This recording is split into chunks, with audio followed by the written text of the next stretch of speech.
Excellent. Okay, so this PLC is going to be over vocabulary acquisition for not just our ESL and bilingual students, but for all our students.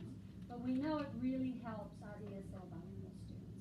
They need extra work. And so on vocabulary, all our kids need extra work on this. I noticed when I was at Saturday school this past Saturday, we were reading a passage and I got to the word drought and I looked at their faces and I said, do you guys know what a drought is? None of them knew what drought was. And I was explaining to my mother this concept. I said, they didn't know. She goes, that's ridiculous. How could they not know? And I said, because they don't have any life experience that would tell them what a drought is. If you don't have any life experience, how would you know unless somebody said, oh, here's the word drought and this is what it means? And I see that all the time in second grade. These kids don't have the life experiences that you need to go with the vocabulary. So, I forget this is not a touch screen. I touched it and I was wondering why it didn't add. So that's what we're going to talk about today. And I wish I could get it on the big screen, guys, and I apologize. I'm not sure why technology is not being my friend today, but we're just going to do it from here. So, from the very beginning of research, when people started researching reading, it was discovered very early on that vocabulary was the key, okay? Vocabulary knowledge has to be recognized. So I've got a few slides of just some research that I pulled up that is, I know all of you can't see that, can you? I'm sorry. I hate to read because teachers hate more than anything. Somebody just stand there and read a PowerPoint to you.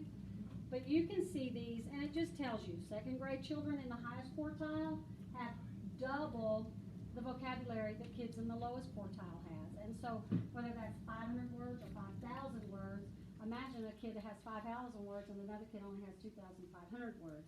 I mean, we know, you've worked with these kids, we know what their gaps are. We know that it's in, when we start talking vocabulary, they look at you sometimes like it's a blank slate. This is the one that got me the most, that the vocabulary is tied to academic. The social part of this is really what surprised me when I started reading about how the kids' social, everything that has to do with social changes radically when they don't have the vocabulary they need to communicate with other kids that have the vocabulary. It puts them in a lower social stratus. And that's something we've got to fix. And I never thought about the social aspect of it. The academic part of it, absolutely. The vocational part of it, absolutely. Because if you grow up and get a job, vocational, you've got to have the vocabulary to go with working, right? But the social part of it, I didn't even think about that until I started doing all this research, which has been fun to do. So, readers who had weak reading comprehension also had weak vocabulary because they go hand in hand. It's like where you can flip an addition problem. Yeah. You can flip this with reading, with vocabulary and comprehension. If they don't have the vocabulary, they're not going to have the comprehension. Third grade, fourth grade, y'all especially see that because you're doing the testing levels, so you really know that that's going to happen. Prior knowledge of a topic, which is what I just talked about. If these kids have no life experiences, no prior knowledge, and you hit them with a brand new word. I was trying to think what the other word in there was besides drought that we hit on Saturday, Miss Harper. There was another word that I asked them, don't y'all know what this is? And they had no idea, but it just all comes back. Life skill, life experiences. They don't have them. They can't respond if they don't have them. One more slide of a little bit of research. This one is obviously not coming up. Okay. Direct instruction. Teaches kids the word meaning, but direct instruction alone doesn't synthesize that word, doesn't give them ownership of that word so that they can use it as they go forward, or if they see it as they go forward, they go, oh, I know what that word means, right? They don't have to think about it, they just, because they've done more than just find out the definition. And that's why later I'm going to tell you, just don't ever give them the definition out of a dictionary, because that's kids don't. So word meanings, again, I don't want to read it to you, but it's just, you've got to have context to go with the definition. And a lot of us do that already. We introduce the vocabulary, we talk about it, then we read a book that goes with it. So they've got the new vocabulary in context, but then we have to work to use it outside of that context. Because the one thing I'm noticing, and I don't know about you guys, is that they seem to isolate everything we do. We can't use this skill that I just learned. I can't take it and use it over here. I can't figure out how to take that skill she just showed me and use it over here, and that's something we have to overcome somehow, some way here, because but learning it in context is going to help them, but there's some other things that are going to really help, really help. So we did an action research project in 2nd grade. It lasted 4 weeks. That's not long enough to actually make a huge difference, but we saw a difference. We followed Marzano's 6-step process that he has for acquiring vocabulary. We used 4 weeks. We did the Freyer model. We followed his steps. We followed 4 and 5 of his steps, but we didn't hit that 6th step, and we're going to talk about that one today. Our scores improved looking at iStation. Our vocabulary and comprehension scores improved. Did they go from Tier 3 to Tier 1 in 4 weeks? No. But every single student in that 4-week period grew, even if it was 1 or 2 points. They grew in vocabulary and they grew in comprehension on iStation. And that was the tool that we used to measure. We looked at before and after the 4 weeks. So it was a good 4 weeks. I would tell you that if I was going to introduce a Freyer model to use for vocabulary, I would do it at the beginning of the year. Mm-hmm. We introduced this after Christmas, and it was so new that 4 weeks wasn't even long enough to really get the kids comfortable with it and get in a routine with it. We hit it 4 weeks, and we were done. And, they still grew. Even though I didn't think they were growing, I thought, oh my gosh, this is too much work. These kids, I'm spending so much time trying to teach them how to use the Freyer model. They've used the fire out of that Freyer model in math, right? We use that all the time. So, here we go. We're going to talk about Marzano's 6 steps. I'll keep hitting until we get something. So, the first thing you do is you introduce the term. Don't use a dictionary definition. Just introduce the term. Sorry, I want to grab my little notes over here. Introduce the term. Provide your own version of the definition. When the kids start doing this on their own, if you do this in the beginning, it'll help. And another thing that we've learned from doing this with our 2nd graders is give them a chance to talk about it. Here's this word. What do you think it means? Right? Before we even talk about it in context or within the book, here's this word. What does it sound like? What do you think it means? Sometimes you're going to get some weird answers. You're going to get some, but that's okay. Nothing is wrong. They're all trying, right? So introduce the term. That's the first thing. Then give the context of the term. Oh, so if I use the word drought, but the sentence before that said, the crops withered on the vine and the cows refused to give milk. Now I've used that word in context, and they can start thinking, oh, cows and plants both need water, so drought must have something to do with water. There must, hopefully they make those connections, right? So the first thing you do is introduce the term. There should be an enter key on both sides of the computer screen. Then the second thing you do is you restate it. Now, and I'm talking about restating what they wrote. Have the kids rewrite the definition you just discovered while you were discussing it, right? They need to write it in their own words. They can write it in their own language. Our ESL kids do not have to write it in English. They can write it in their own language. If necessary, they can draw pictures if they're not able to write, especially with our lower kids like in kindergarten. So, but the one thing I want you to keep in mind when you're doing the restate part is monitor for errors. Make sure they're not making egregious mistakes that later on they have cemented in their brain. And they go, oh no, Miss Simpson, I remember when we did that and you said that word, because it will always come back. It will always come back. Okay, nonverbal is step 3. Okay, that is where you have the students define the term in a nonverbal way. They can draw a picture, doodle, sketch, act it out, get them active on it. Just something that illustrates the term. Now, there's some terms like drought. I have no idea how we would illustrate that. But, that's, an empty water bottle. Right. Rain cloud with an X. An X over it. See, that's good. Or the symbol, a towel where you're reading and nothing comes out of it. A cactus, a desert. See, oh, that's why you're a great teacher. That's fabulous. fabulous. See, I couldn't think. I was like, how would I illustrate drought? And there you go. So the next step is activity, okay? That is when they're going to list common terms. So get them to list synonyms or antonyms, right? That's the activity I'm talking about. You can provide maybe an analogy that's incomplete and have them complete the analogy with the term. That's always fun to do. You could sort or classify if you have several terms, especially past vocabulary that relates to it. You can get the kids to go, oh, I see how that, and we've had that in our room where we had dash and, oh, I can't remember the other word, but it had something to do with running fast.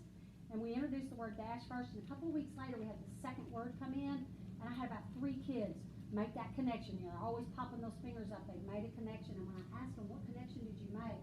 We had the word dash, and it means the same thing. And my heart was so happy, I almost cried. I was like, they made a connection, a real connection. It was so awesome. So, step 5 is discuss the term, okay? This is where you're going to compare different descriptions of the terms, have the kids tell you what they wrote, and go, oh, I like how he picked up on this part of drought, and look, she picked up on that part. So have them discuss the terms. Look at the pictures the kids drew. Discuss those. Why did you choose to draw the cloud with an X over it, and you chose to draw a cactus out in the desert?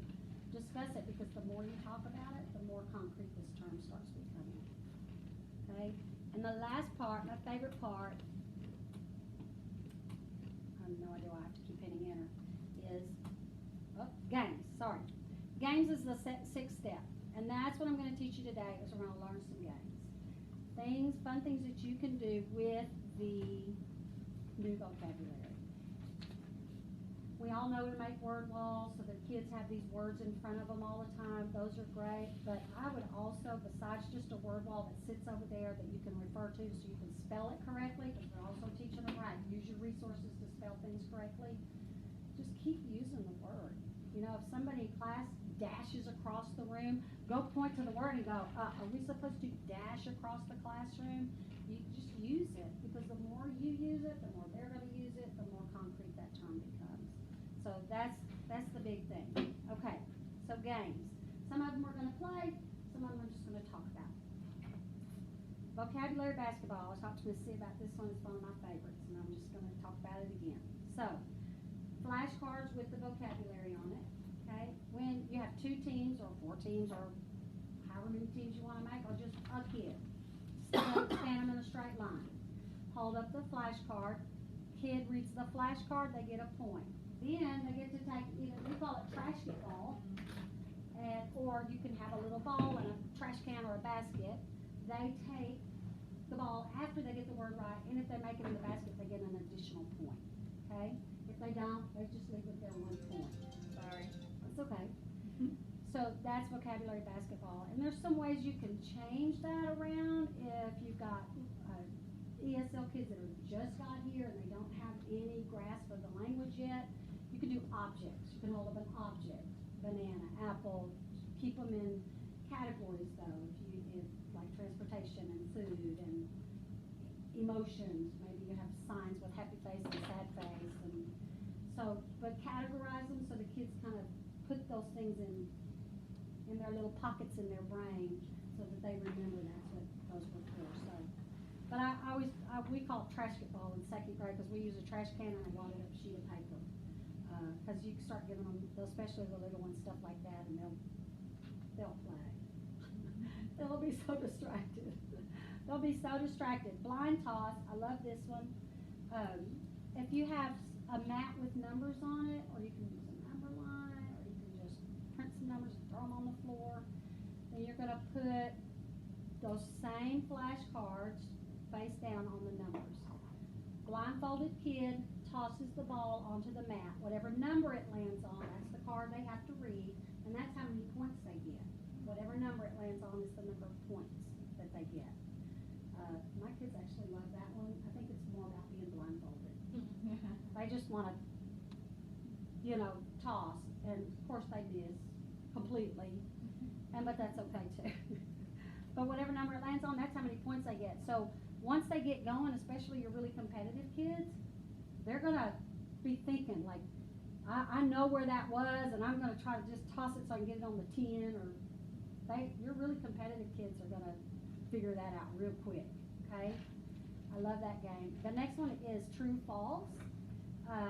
Put a piece of tape or rope on the floor. One side is true, one side is false, okay? So you hold up either an object or a flashcard with a vocabulary word on it, something that you've already studied. And you say, this is a green banana. The kids are either going to move to the false side because they know it's wrong, or you may have some move to the true side because they didn't understand what you said. And it's a quick assessment of your kids and which kids you're going to need to spend a little extra intervention time with at the table. But blind toss and true false, still using those vocabulary flashcards. Rope jump is pretty much the same thing. It just gets the kids up and moving, which we want to do as much as we can. The true false does that. Rope jump does the same thing. Either use a tape on the floor again, or use a rope, okay? And then you're going to have flashcards on one side of the rope. Hold it up. Kids are on the opposite side. You call out the object or the word, and the teacher calls it out. The student jumps over the rope, and you have these objects here. So like, say, the category's fruit. You have all your plastic fruit laying over here. You call out banana. The kid has to hop over the rope, find the banana, pick it up, and put it in the box. And hopefully they get it right. If they do, give them a point, or a high five, or fist bump, or some kind of reward for getting it right. They all need rewarded. They need encouraged, and that reward, simple fist bumps, work.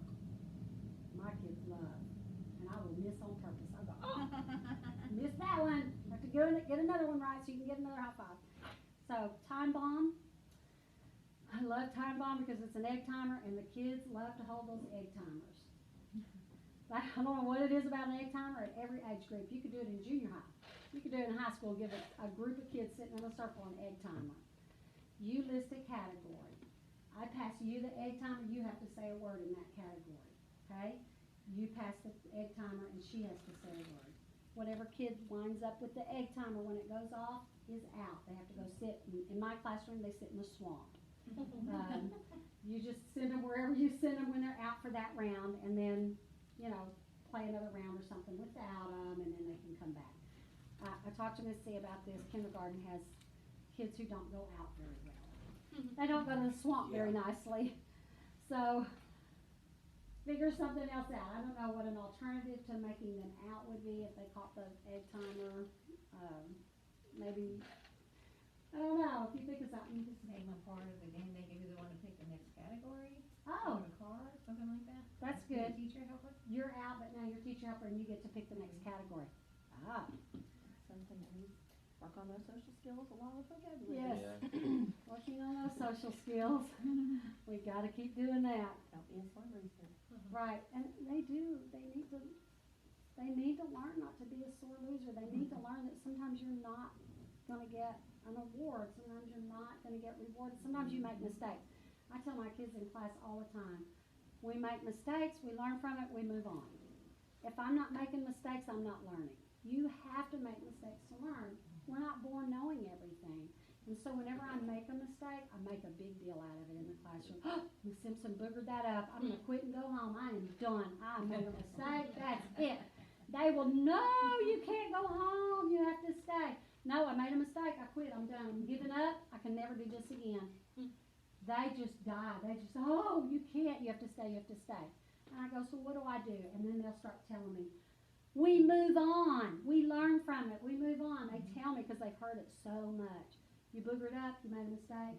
Learn from it. Move on. Don't make the same mistake twice. If you do, learn again. We'll just keep learning. But you're right. Social skills. We got to do it. The touch around the room. This is what I thought Miss DeLay would love.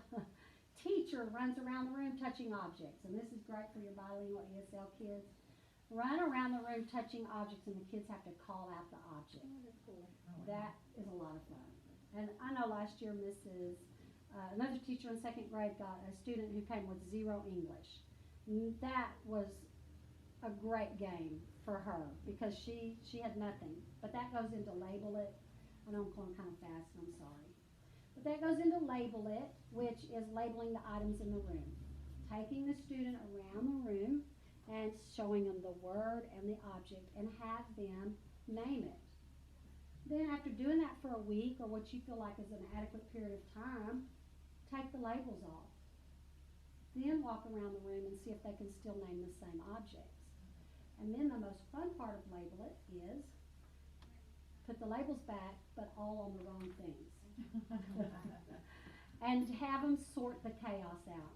Have them pick the labels off and go put them where they belong. That's a lot of fun, and that really shows you mastery at that point, that they understand what those objects are and even the words that go with them. So you can make them simple. They don't have to be complicated. Okay, I Spy. Everybody knows how to play that. So you can either play it with categories. I spy a banana. I spy or you can play with colors, objects in the room. I spy a desk. I spy something red. That gets kids looking, and it also gets them moving, which is another fun thing. Get them up, get them to move. In the upper grades, in your tested grades, you may want to say, I spy a book that's expository.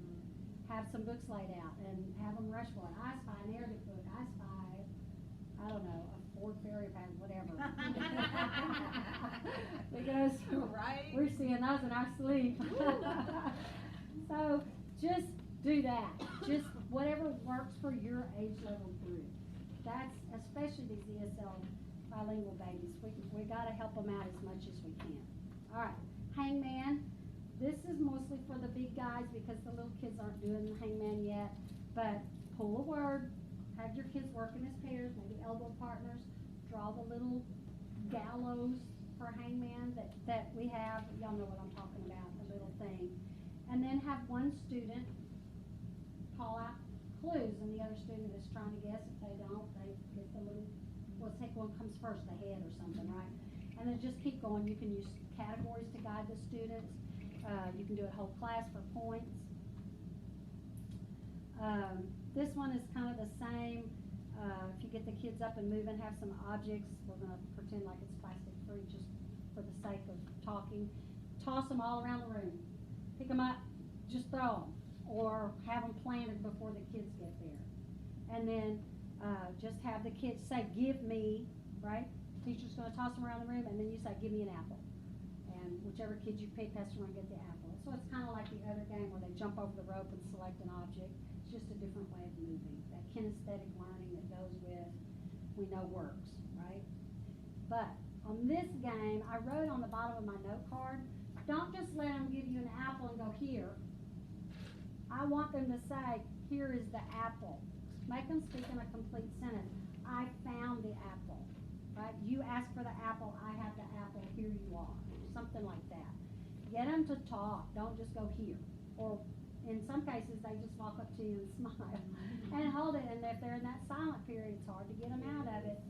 You gotta get them begging almost to talk sometimes, which I have a few. Miss Lynn has one that just started talking, and we're in week 32. And she's just now got this baby girl to start talking to her, and now she's just going. But when they're in that silent period, which can last, it can last anywhere from a week to months, depending on the child, their confidence level. That silent period with these ESL babies can last, and others you just wish they would find that silent period. Right? So draw and roll. Split the class into two teams. The teacher says draw of, so you're going to have two kids that are going to come up to the whiteboard. Two teams. First two kids come up to the whiteboard. You're going to tell them what to draw. They need to draw whatever you say. Draw a banana, draw an apple, I can't think outside of fruit today. I don't know why, but I'm stuck. Draw a ball, draw a circus tent, draw a horse, okay? If the student draws the vocabulary word, they get to roll a dice and see how many points they earn. That's kind of fun because then they also get to roll the dice. If they draw something that is not even remotely close to what you asked them to draw, they can go back to the end of the line and wait for their turn to go at it again. You can award points based on how great they did, or like I said, give them dice, let them throw the dice, and that's their points. 1 dice, 2 dice, however, you know. Maybe you want to get your mixed dice out and really score them big, because that'll be fun too. Oh, look, you got 100 points for that one. They'll lose their mind. What? 100 points? Oh, you only got 2. Sorry. If you really want to mess it up. Yeah. Then the not fairs start streaming into your ears. That's not fair.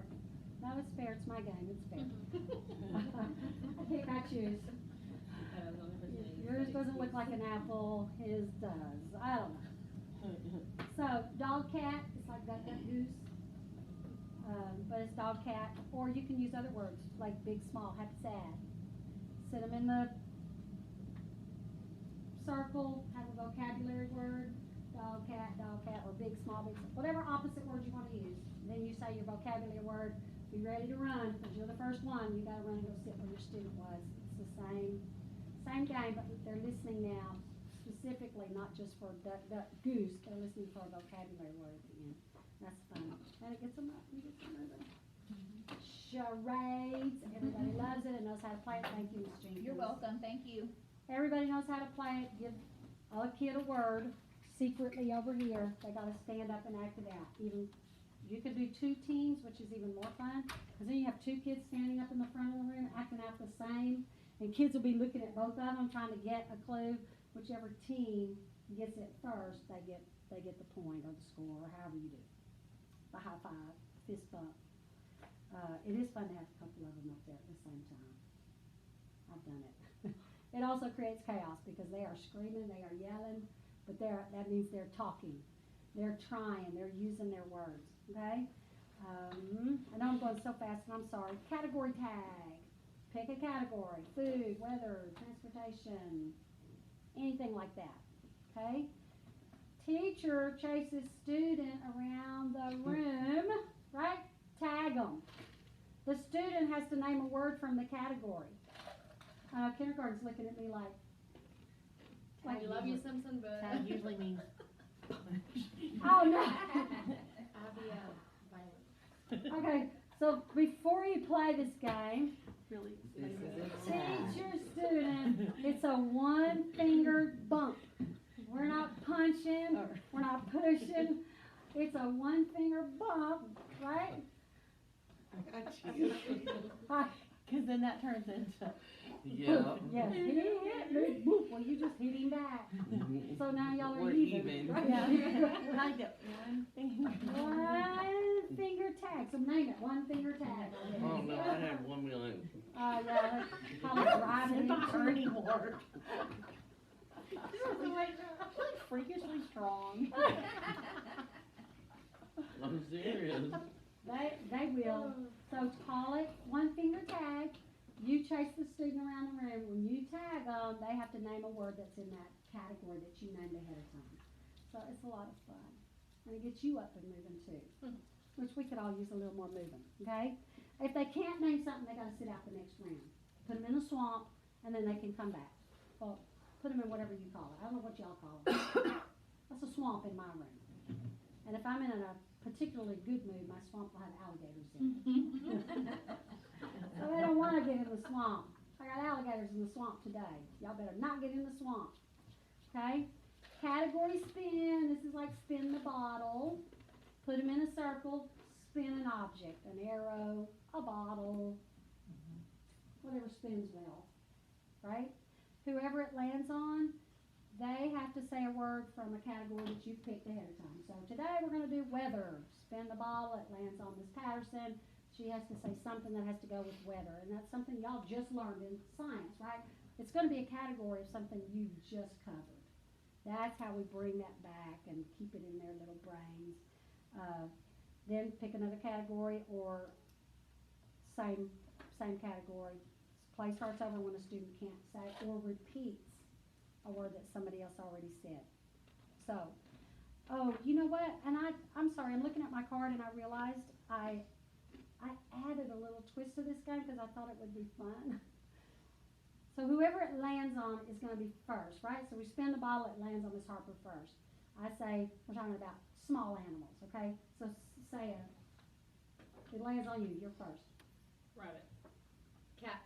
Dog, Mouse. you're out. I'm like looking at my phone and you and wondering why my husband's calling. Sorry. So change it up like that instead of just spin and one kid names it. Yeah. Whoever it lands on is first, and then it has to go around the circle. When I was planning that, I was like, how can I make that way more fun? Like everybody's involved, not just spin one kid, because that's gonna get all white. Or whatever in the bottle, like you do that and then you do an opposite. Excellent, so you could do You see what I'm antonyms. Like north Oh. and south of the bottom. Yeah, north and south of the bottle. Okay, I love that Nice. too. You could do synonyms, you could do antonyms, you could do, cause do y'all do homophones in fourth grade? What grade level does homophones? Is that fourth grade? Well, no, third, Was fourth, third started? We, third Okay. starts at, y'all don't do it in second? We They don't, y'all really don't? we don't. Third, I think is. I think it starts in third. And you, well, I did it in second, Oh, you did? maybe, When Redmond was our, we did it in second. I did it in second. I don't remember what the next part, but we did. I just continue in fourth. Right. Okay. I added in there, it's not what we're supposed to, but I just added Oh, in you there. do. Yeah. But so, yeah, any of those things will take off on that game like a blast. Analogies.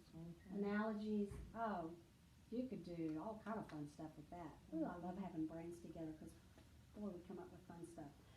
Blindfold guest, blindfold the student, have an object, say the category is fruit. Again, I'm stuck on fruit, but hand them an object. Let them feel it, touch it, and tell you what it is. That's just fun. Maybe you could do that small group intervention table. It just uses other senses besides looking at something, and it's fun. And if you don't have a blindfold, you can get a box with nothing in it, have them stick their hands in there, I have a mystery box. Oh, you do? Mm-hmm. or they have to feel and touch the object. And they make like, it yeah, feel when they have to nasty. do that, they're like, That tactile, it's hilarious. but it's good to get those fingers thinking. As I say when we do it, those fingers need to think. Sometimes it's not all about what we see. What else can we do in that tactile, especially in the lower grades? It's so important. and you'd be amazed what kids can pick out not looking at it. Yes. Like I'm like, holy cow, how did you get that? Like, they're like, oh, I know what this is. Why? Oh, Why do you know? I know what this is too, because don't say it, you give it to yourself. Right, And right. they do, It's hard Get to it get out. them to keep it to themselves. Potatoes Friday with letters, with the three-dimensional letters. No, but that's a great idea. Cause I have some 3D letters, that would be fun. have them. That's a great idea. Well, that's making me think those old little tubs, even just for alphabet, the little tubs that had the little toys in it.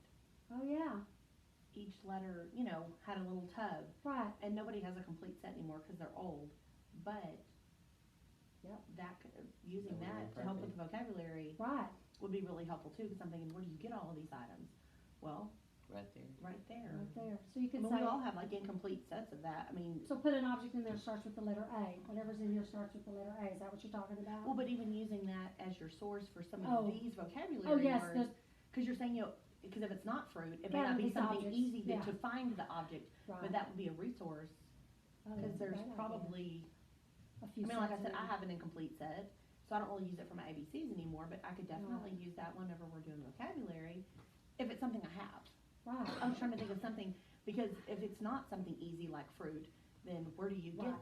the object? Well, and I agree with you, especially when we're talking about a 3D object where we can touch. I don't want anybody going out and going, oh, I gotta buy it, because it's gonna help my kids. No, because there's too many other things we can do. But if you have But old let's use the toys, resources we've got. or you have some of those old sets, Right. which there were probably a bunch in that one pre-K room, and I don't know if anybody kept any of that Trash. stuff. Oh. But that's just something to think about, if anybody else is cleaning out rooms, to kind of And put a you call find out, on Mhm. Facebook or a group or or something, Oh, to yeah. say, hey, if you, even if it's an incomplete set, Right, if it's something that you could pick through that you know is gonna work with your vocab, right.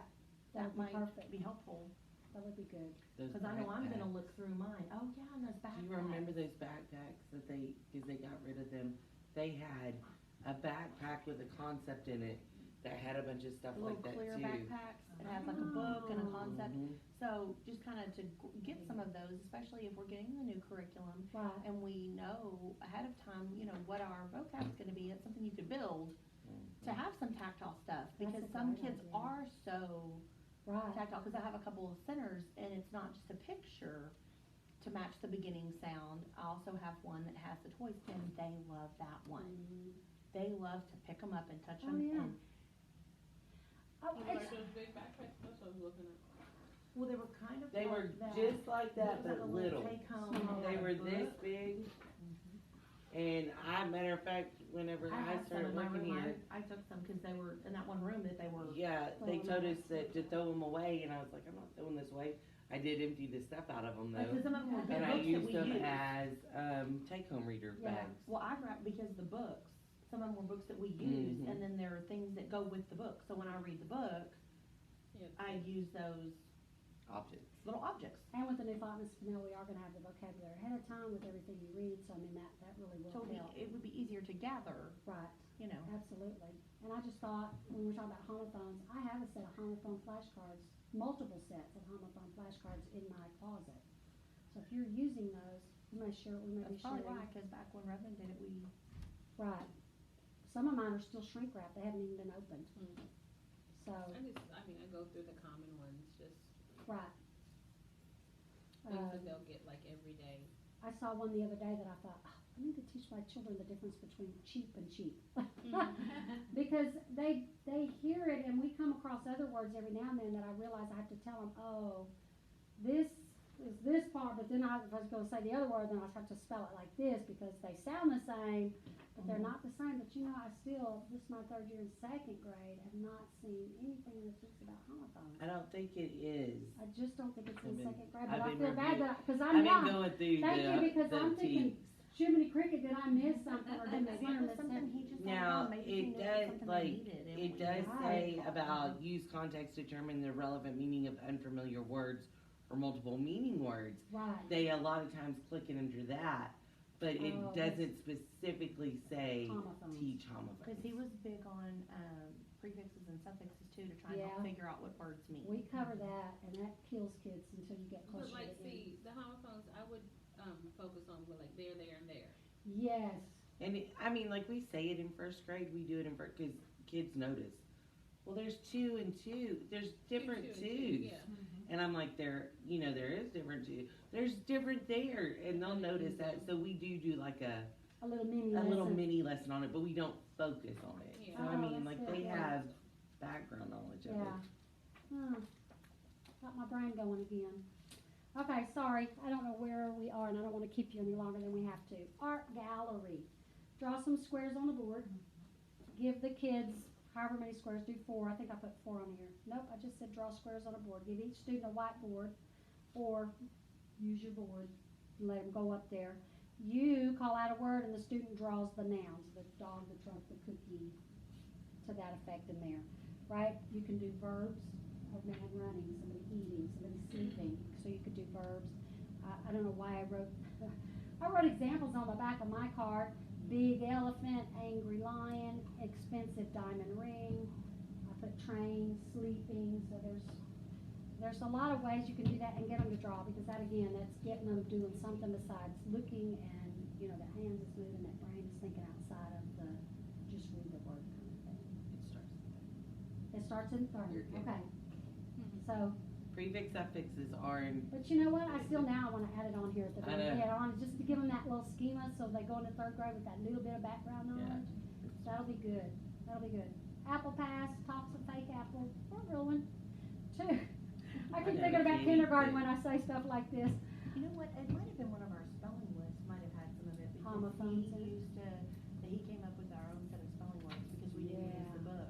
And so maybe we had some sets that were that, and they had to listen to the sentence to know which word it was. I think that might have been how we did it. Oh, Because like with our spelling The word, most our common spelling ones. pattern, and our high frequency words, like we do that, that's where 2 and 2 came into play.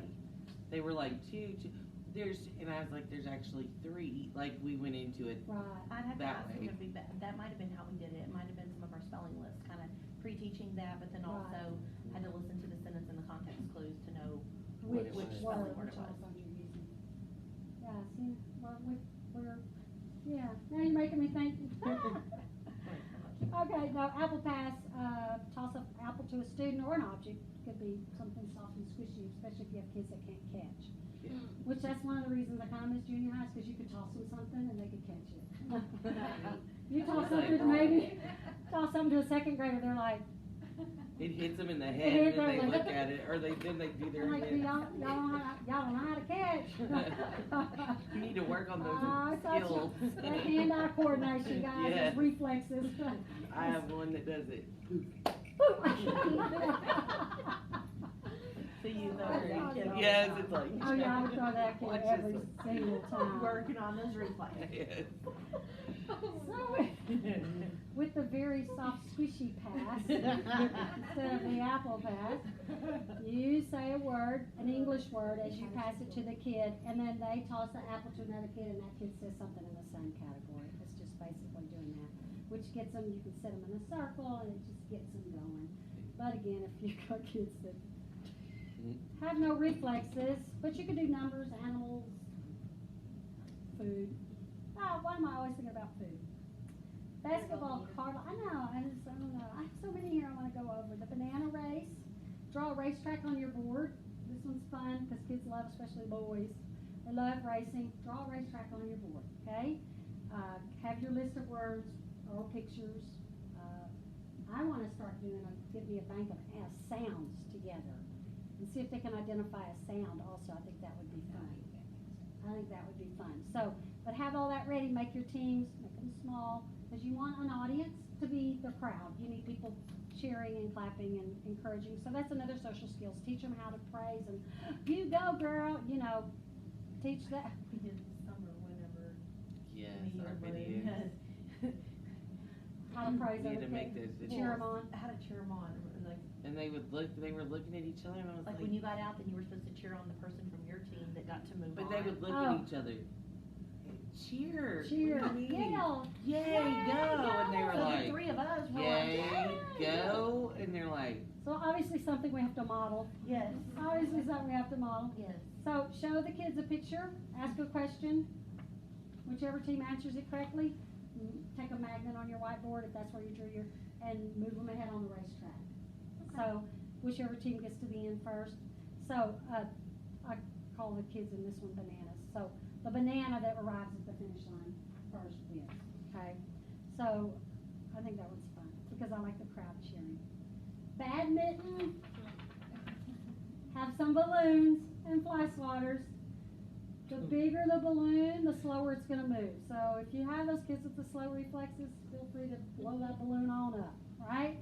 I love when y'all start laughing because you know, you're thinking of kids. Set up a court, little piece of tape on the floor, right? Start the balloon and the kids bap the balloon. Okay, whoever misses, whoever has the winning shot, right, gets a sight word and they get to score a point. So they've got to read a sight word, they get a point for that, and they get a point for having the winning shot. This is not tennis. I don't know, fly swatters are floppy and balloons. It could be so much fun. I'm gonna watch them. I had one say, this is how my mama whips me. Oh, nice. No, I please saw her don't show me that. We're playing a sight word game. We can't speak with that one. Yeah, we don't Yeah. say This is the sight word game. it. Put it back. We thought my mother bought one of those big Texas ones in San Antonio. Oh, You know, they have on the river. yes. And she always says, I'll get you that boss, or she never does it, but we got her to do Texas. That's awesome. I have fly swatters in my classroom and we play SWAT on the board here. That's what we used to. Yeah, use. but I have not played badminton with them, but I I'm definitely. picturing that, that sounds fun. I 100% want to It play is. badminton. I can hear some of the fly swatter stories right now. Oh, She Yeah. beat my face. That'd be a fun one. Cause my kid would say, my daddy bought, my mom bought my daddy a big Texas one. they're easier to cover that lining with when you go to swat them with it. I have two left. Beanbag toss. Put the flashcards on the floor. Kid tosses one onto the beanbag, or tosses a beanbag onto the flashcard. They pick that sight card up and read it. If they got it right, they get to keep it for the duration of the game. If they miss it, it goes back in the pile. And then you just keep playing like that. Kid at the end with the most flashcards winner, chicken dinner. And it can be all of it. It can be, you said the letter right, names a word that starts with that Yes. letter, the sight word, the vocabulary. They can hold up the Maybe letter the and give you the letter definition. sound. Yeah, you can do Maybe the definition, did the movement, drew a pic, something. all So of we can that. use it for all of that. You can use it for absolutely all of that, and I encourage you to do so because it's And you said fun. you'd give us something Yes. with those games, cause I Abs- haven't been noting today. Oh, that's okay. No, I'm gonna get you hooked up. I'm tired. Basketball card, line up, lay out 2 lines of flashcards with vocabulary words or sight words, or like you said, letter sounds, letters, numbers, especially when they're still struggling with numbers. Place a basket kind of far away from the starting card, okay? The kid has to pick up and read or do whatever the activity is on each card. When they feel like they're close enough to the basket, so they just keep walking down that line, picking up the next card, picking up the next card. When they feel like they're close enough to make the shot, give them the squishy or the trash, and have them make the shot. Now, if they miss a card, they have to shoot from there, okay? So, but if they get it right, if they keep getting it right, they just keep going down the line until they feel like they're close enough to make the shot. And then they get however many points, however many cards they were able to do. That is a lot of fun because they will scream and yell at each other till I have to tell them turn the volume down. Because you guys are amazing, but y'all are loud. She has a stack of cards at each spot, so. they Right, got- we're just gonna line them up and the kid's gonna pick up the first one, read it, pick up the next one, read it, have maybe a friend helper standing there picking up cards as they read them. But that one's a lot of fun, and they will, because especially if you will line up 2 lines, these kids are They racing race. each other. And there's nothing more exciting than kids racing each other. Because they love it, and they will try harder on that than just about anything else. So anyway, I hope I've given you something you can use, especially with your ESL, your bilingual babies, but not just them, all of our kids need the extra help. Follow those Marzano 6 steps. I'll share the PowerPoint with you, but those 6 steps work. And I have a sheet for you that you can use. Feel free to take one. That works. That might be a little more higher level than what's left in here. Ms. Jenkins, Ms. Harper, Ms. Higdon might can use these. But it's a great idea to get the kids to I have work one on the kinda like word, this. right? Yes. Sorry, my sleeve Got is it. not cooperating. Because they write the word, tell you is it a noun, verb, adjective. That's why I say it kind of goes over. And I have Definition, one kind sentence. of like too. I'll share with you that Okay. does prefix, suffix, Oh. anonym, synonym. It does like a little breakdown for each. There's like 6 different little Oh, neat. things, Okay. just like Similar this. to this? Oh, yeah, I'd love to. Good. I love how this one added synonyms Mhm. on it. I did not make this. I don't even remember where I got it, but I loved it. And I thought I even like this better than the Freyer model. And it's got the record. Yeah, I like yourself. that too. After you learn it. Yes, and has the kids rate themselves, which is also gives them that accountability and if they'll be honest with themselves. So, do y'all have any questions or did I cover everything? I hope I did. Did they ever talk how many words at a time you're supposed to go through the Freyer model? Do you 2, know? 3, 5? I started out, when I did that action research, I started out with 4 words, so we would do 1 word a day. One a day. But as the 4 weeks went on, I dropped it back to 3, because 4 was too much. Okay. Now, maybe in the bigger kids, 4, you could do a word a day, I don't I know. don't know. I mean, to go deep enough. Right, I have never found anything, and it's probably out there, but I have not found anything that says stick to 1 word a week or Okay. 2 'Cause I words a haven't week. either, I was just wondering. Yeah, I have not, but I realized in 2nd grade really quickly, 4, I was way over ambitious. Well, and like And- filling something like this out, like if you were to fill something like this out, especially for the younger ones, that takes time. It takes Like, time. That's And a lot of filling out. We had the Freyer model, getting them to write the word, then giving Yeah. them the time to write it in their own words, And the then them definition, and drawing drawing the it, We did picture. that one at Allison second, and they told us at one point, they were like, y'all are spending too much time on vocabulary. It took a Yeah. long time. And we were like, well, Vocabulary is We're- important. we're working on, but they Have you ever heard of the book? It's called Word a Day. Yes, We used to do Word a Day. That flip book? No, it's like a vocabulary. we used it last year, and every day we had a new word, Yes. and we came up with a physical action to go with every word. And Yeah. they loved it when we did vomit, cause we're, blah, you know, all these words, we did But a that word word a a day. day, we had like a journal for it, We and did we too. would glue it in and do everything. Yeah.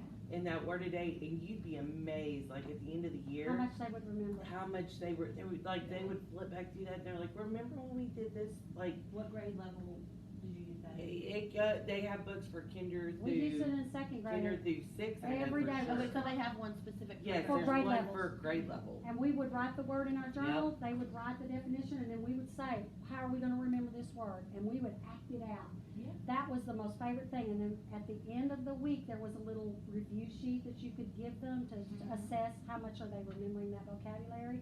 In the beginning, the assessments were bad, they were really low. But as the year progressed, those assessments got better and better and better. They were beginning You to develop that remember. part of the brain Yes, to do it. Yeah. You could build your own based on what you're studying, it would take a lot of time, yeah, but you could build your own that way. but there's books out there. That now word a do it day? for us. Yeah, it Yeah. was really good. Yes, please, that'd be great.